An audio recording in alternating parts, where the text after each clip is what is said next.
It's continue for Arizona Senator John McCain today, who died Saturday after a battle with brain cancer. It was just last week.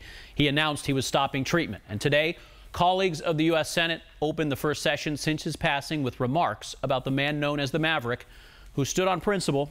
He was known for never backing down. Arizona residents also mourning the loss of Senator McCain. Today at the funeral home's growing memorial, people shared what he meant to them.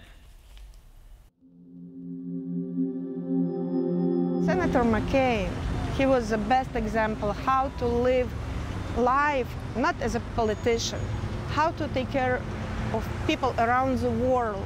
People respected him. We honored him. He fought for us. He did his job.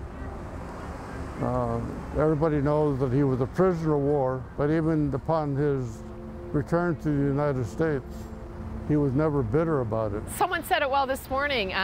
He was also a family man, an honorable man. I love that he defended Obama. Just all good things, all things most people want for their lives and their families. That's my wish, that John was still here. He will be missed tremendously.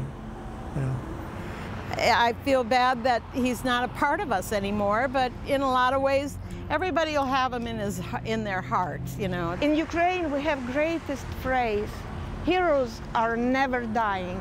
So, dear Senator McCain, you're a hero. You will never die. He will be sorely and surely missed.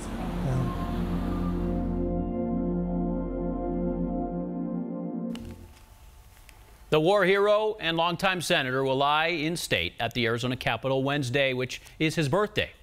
Public visitation is between 2 and 8 p.m. A funeral service will be held Thursday morning at North Phoenix Baptist Church. McCain will then become only the 30th American to lie in state in the U.S. Capitol Rotunda Friday, like former presidents and statesmen.